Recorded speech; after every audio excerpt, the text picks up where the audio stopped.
Starting an Etsy shop selling digital products is exciting, but also overwhelming. You need to know what's selling, how to design your products, how to stay organized, and how to keep track of everything once the sales start coming in. When I first started, I wasted a lot of time bouncing between tools that just made things more confusing, and I don't want you to do that. So in this video, I'm going to share with you the 4 tools that I actually use to make my shop run smoothly. We're going to start with research, then move to design, then I'll show you how I keep my files organized, and finally how I track my shop progress. I believe I've already shared a similar video before, but this one would be kind of the updated one. First, before you design anything, you need to know if people are searching for it. And I always try to say this as much as I can, to always list products that people are actually looking for. Otherwise, your products are just gonna sit there and you just wasted your time and effort creating it. Now, I know there are some Etsy sellers out there that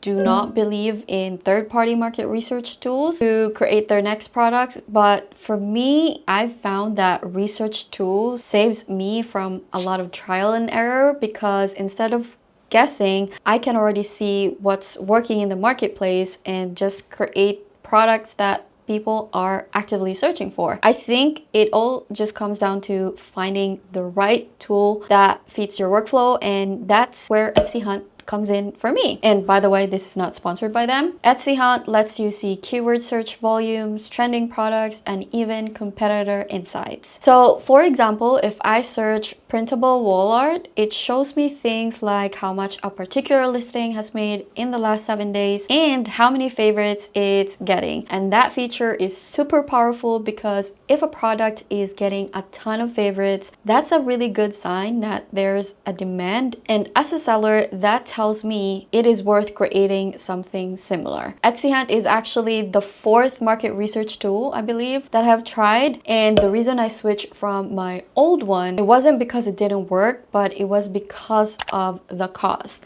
My old tool, I had to pay $19.99. That's US dollars. I'm from Canada and the conversion rate is whack. And with Etsy Hunt, I almost get the same features for only $3.99 per month, which is like a huge difference, especially if you are just starting out and you don't want to pay a lot for a market research tool. They also have a free plan, which is nice because you can already see keyword search volume and trending products without paying anything. So if you just want to test it out first or see if it fits your workflow, that's a good place to start. The paid plan though gives you extra searches per day and deeper data if you're doing a lot of product research. But what I like about Etsy Hunt is it's affordable. It's not one of those tools that suddenly jump from free to $30 a month. What's exciting and motivating is that I have been using Etsy Hunt for over a month now, and the products I created based on the searches with this tool is actually getting views, which was one of the things that I was worried about, because what if it doesn't work like how my old tool worked? But it works, and I think it is a pretty decent option for a research tool. Once you've done your research and you know what you want to make, the next step is design. And my go-to tool for this is Kittl. Kittl is a web-based design platform that's super beginner friendly, but also has advanced features if you want to get creative. And what I love most is that it saves me from paying for multiple subscriptions. So instead of juggling separate tools for AI image generator, upscaling, or background removal, Kittl has it all in one place. Let me show you a quick example. So let's say I want to create a set of clip art and the theme is Christmas gnome. So inside Kittl, I'll start with a new project, open up Kittl AI, enter my prompt. And once the image is generated, I can go to the right panel here and click upscale and remove background without needing another app. And here's a game changer. Since I wanted a full set, I'll use this feature that I've been loving called Kittl Flow. So what it does is that it creates different variations of my original image so that in the end,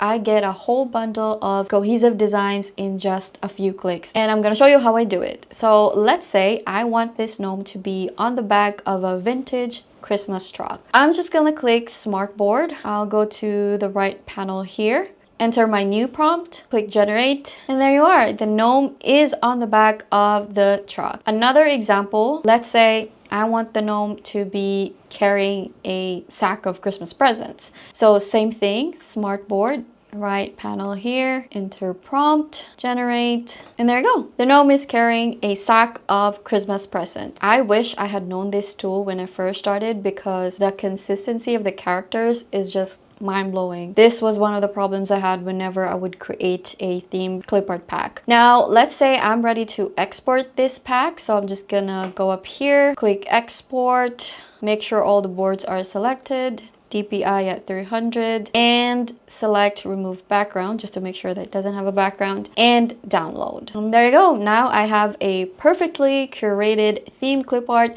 that is eye-catching for buyers without having me to design every single element from scratch. And honestly, once you try it, you'll see how much easier creating digital products can be. And the best part, you can upscale your images, remove backgrounds, and change DPI all in one place. It is such a time saver and makes the whole process way less stressful. So if you want to give Kindle a try today, I will leave my link in the description and see for yourself how quickly you can create your first product. Once you start making products, it depends on the type of product that you want to make, but for this video, we'll just use clip art. Most of clip art packs come in 10 or more, and Etsy only allows you to attach up to 5 downloadable files, which means you're gonna need a place where you can store your big pack of clip arts and also where your customers can access them. There are a few cloud-based storage you can choose from, but I suggest Google Drive if you're just starting because Google Drive gives you 15 gigabytes of free storage, which is more than enough if you are just starting out. Just a heads up though, if you use the same email address for a business, just know that every email you receive will also eat up a bit of that space. Even with that, I still recommend Google because it is one of the platforms that almost everyone already knows. So when your customer clicks to download, they're not confused, they don't have to unzip complicated folders, and you're less likely to get a customer message that says, I can't open my files. And trust me, that saves you a lot of time and stress. The way I personally organize my drive is by themes or holidays. For example, I have separate folders for Christmas, Halloween, fall, summer, and so on and so forth. And doing it this way makes bundling so much easier. Let's say I want to create a bundle for my Christmas themed clip art. I am confident that whatever is inside that folder is just all Christmas themed clip art. It also helps me if a customer ever has an issue with a specific pack. I don't have to dig through hundreds of files because I know exactly where it lives. And the cool thing is, once you start building up your products, your Google Drive almost becomes your own little library of your digital assets that you can remix and bundle however you want. And finally, let's talk about tracking. This is one of those things that doesn't sound so exciting, but it can completely change how easy your shop is to manage in the long run. For tracking, I mainly use Google Sheets, and later I added Notion to make things even more organized. And to be totally honest with you, when I first started, I only used Google Sheets for my YouTube. I just wanted numbers and specific information that I can share in my videos, without thinking about how it could help me as a seller. But the more I did it, the more I realized that tracking my progress month by month actually became one of the most valuable parts of running my shop. It gave me a way to step back and really audit my work. For example, if I spent a month making new 20 listings, I could see whether that effort actually translated into sales or if I was just keeping myself